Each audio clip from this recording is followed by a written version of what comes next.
ডাকসু হচ্ছে শিক্ষার্থীদের অধিকার আদায়ের জায়গাটা সমুন্নত করা।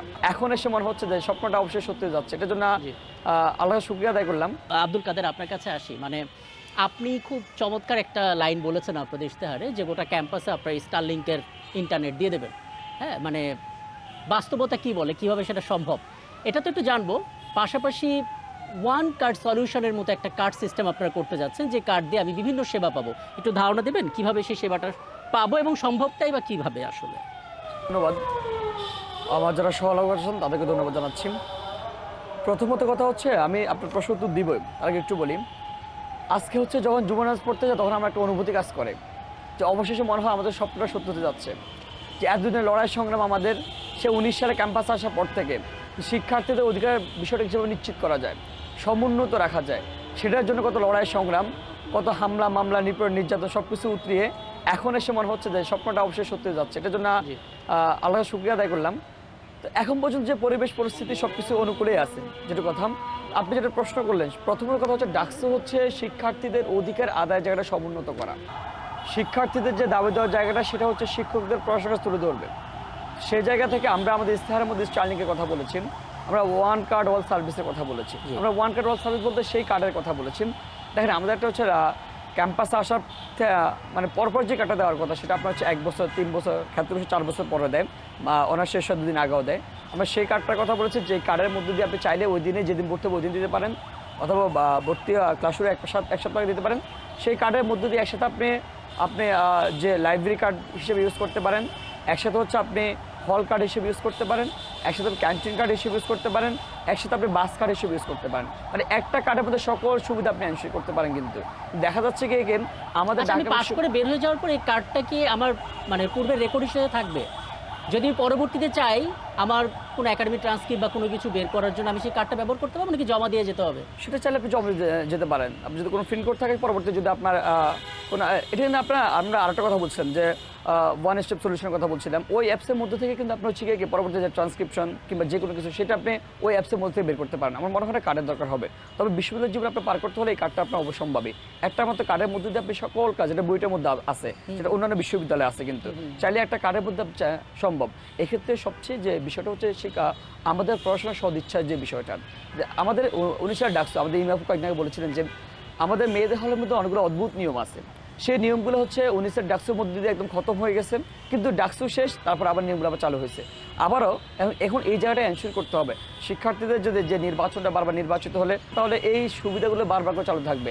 পড়াশোনার স্বচ্ছতা জবাবদিহির জায়গাটা যদি এনশিওর করতে পারে, আমরা যারা সকল ইস্তাহার দিয়েছি ইস্তাহারগুলো বাস্তবায়ন করা সম্ভব হবে। আব্দুল কাদের আপনার কাছে একটু ছোট করেই জানতে চাইবো, গেল কয়েকদিন ধরে পত্রপত্রিকায় আপনার একটি কথা অনেক বেশি আসছে, সেটা হচ্ছে নিরাপত্তা। সবার আগে আমার নিরাপত্তা দরকার।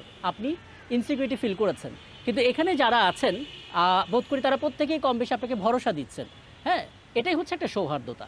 আমি আপনার কাছে জানতে চাই, আপনি যদি নির্বাচিত হন আপনি নিরাপত্তাটা কীভাবে নিশ্চিত করবেন? কারণ এটা তো একটা বিশাল ধরনের নেগোসিয়েশনের জায়গা, তাই না? শিক্ষার্থীদের আস্থা তৈরি করাটাও ইম্পর্ট্যান্ট। দুটো বিষয় একসাথে বলবেন ছোট করে।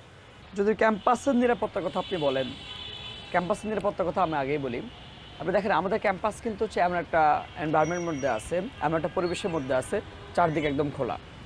যার কারণে কি হয়, একদম ববগুড়ে অপ্রগ্রস্ত যারা আছে, মাদকাসক্ত যারা আছে, তাদের অভয়ারণ্যে পরিণত হয়েছে এই ক্যাম্পাসটা। জি। তো সেই ক্যাম্পাস হচ্ছে বাইরে বললেন যে ক্যাম্পাসটা আসলে যদি শিক্ষার্থীদের জায়গাটা সমুন্নতভাবে দেখা হতো, তাহলে অবশ্যই ক্যাম্পাসটাকে আমাদের যে বিশ্ববিদ্যালয় প্রশাসক যারা আছেন, প্রক্টর টিম আছেন, আমরা এর আগে দেখেছি কিন্তু ৫ আগস্ট আগে যে প্রক্টর ছিলেন তিনি কিন্তু এই দায়িত্ব পালন করেছেন, ক্যাম্পাসকে আপনার ববগুড়ি মুক্ত করেছেন, শিক্ষার্থীকে সেফ ফিল করেছেন, এই জায়গাটা তারা এনশিওর করেছেন। আমাদের মনে হয় প্রশাসন যদি উদ্গ্রীব হয়, স্বচ্ছতার জায়গাটা জবাবদিহির জায়গাটা এনশিওর করা গেলে আপনারা নিশ্চিত করা যাবে। কারণ অনেকগুলো কাজ এর আগে হয় নাই।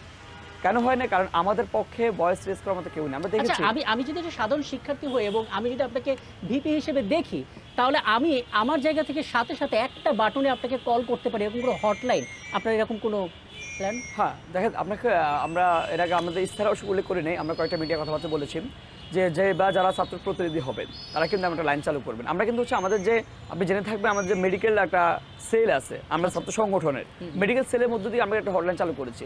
অনেকে দেখা যাচ্ছে কি যে অনেকে আইসিইউ দরকার হয়, অনেকে হচ্ছে বেড দরকার হয় এই কান্দিক। আবার আমরা হচ্ছে কি যে আইনি জটিলতার জায়গায় আমরা ওরকম একটা হটলাইন চালু করেছি। আমরা নির্বাচিত হলে সেটা ডেফিনেটলি অবশ্যই করবো। এভাবে হচ্ছে কীভাবে রিচ করা যায়, কীভাবে কানেকশন বিল্ড আপ করা যায়, এটাতে এনশিওর করা জরুরি। আরেকটা বিষয় আপনি উল্লেখ করে দেখেন, ডাকসু হচ্ছে আপনার যে নির্বাচিত প্রতিনিধি, কিন্তু তাদেরকে জবাবদিহিতে আওতা আনা যায় না। যদি আমি নির্বাচিত হই, আমি ত্রৈমাসিক একটা মিটিং দিব, সেক্ষেত্রে সাধারণ শিক্ষার্থীর সাথে হচ্ছে একটা আলাপ আলোচনা হবে যে আসলে কতটুকু অগ্রগতি হয়েছে, আসলে তাদের এখন এই 3 মাস তারা কী করতে চায়। প্রথমে বসে 3 মাসের প্ল্যান সেট করব। আমরা তো আমাদের প্রস্তাব দিবই, সবাই তো একটা ইস্তাহার দিয়েছে, আমাদের একটা ইস্তাহার আছে।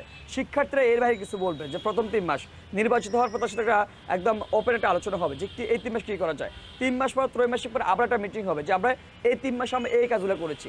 যেহেতু আমার মনে হয় ওপেন আলোচনা প্রয়োজন, যেহেতু ডাকসুকে আপনার এখানে জবাব দিতে আওতায় আনার জন্য নির্বাচিত প্রতিনিধিকে জবাব দিতে আনার জন্য অন্য কোনো প্রতিনিধি নেই। সেক্ষেত্রে আমার মনে হয় আমরা একটা সিদ্ধান্ত নিয়েছি যদি আমরা নির্বাচিত হই প্রতি 3 মাস ত্রৈমাসিক একটা মিটিং করবো, আলাপ আলোচনার মাধ্যমে সবাইকে সেট করা হবে।